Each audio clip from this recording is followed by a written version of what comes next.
Oh, I apologize. All right. Senator Graham. I want to go, but I'm not rushing. Go ahead. No, I'm sorry, my If fault. he Senator needs to, Graham. okay, I'll be quick. Thank you, Bernie. General Sport, are you available?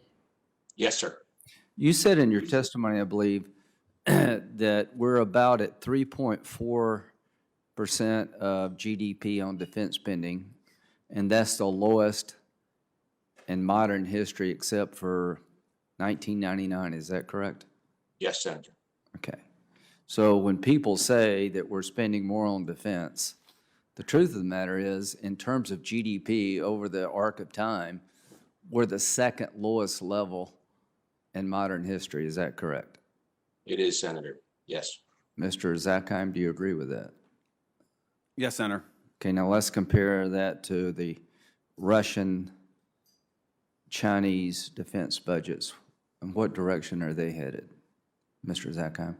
Senator, both China and Russia are significantly increasing their defense spending. Okay. How many of you remember sequestration? Everybody? Mr. Korb, is that correct, sir? That's correct, sir. I think you mentioned General Petraeus. I got a quote here. This is in September 2016. It is also time to end the perennial threats of sequestration and place the Pentagon's budget on a general upwards path in real terms, September 2016. But the statement that I'd like to run by you, Secretary of Defense said, for all the heartache caused by the loss of our troops during these wars, no enemy in the field has done more to harm the readiness of our military than sequestration. Do you agree with that statement? No, I don't. Okay. Because as I mentioned, you had a slush fund. For example, we paid in the war-fighting budget. Why would the he say? European Why defense- would he say that? Why do you think he would say that? Well, I think that it could have if you didn't use the war-fighting budget as a slush fund.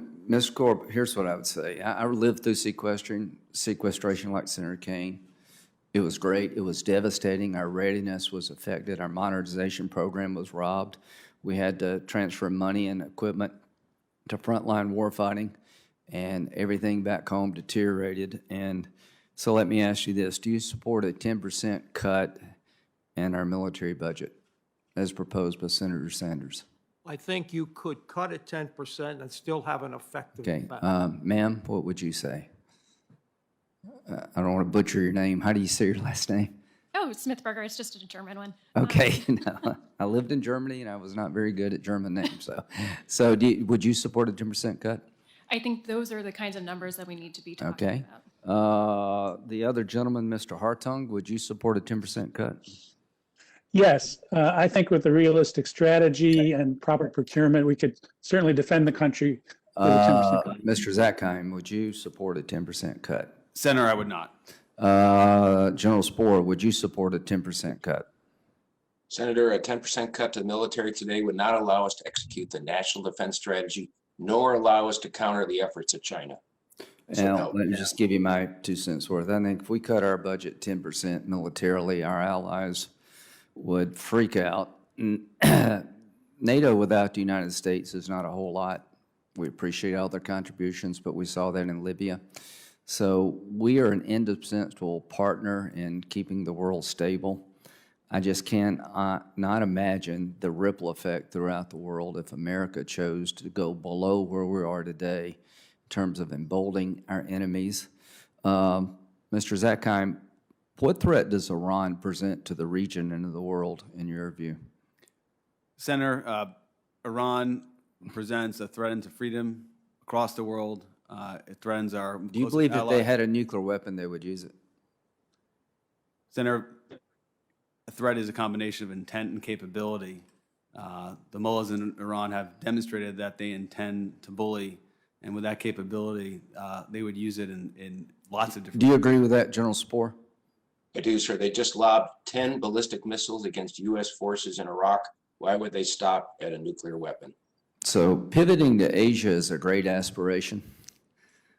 But let me tell you right now, to any administration, that if you don't understand the threats coming from the Mideast to our national security and that of our allies, you're making a very dangerous mistake.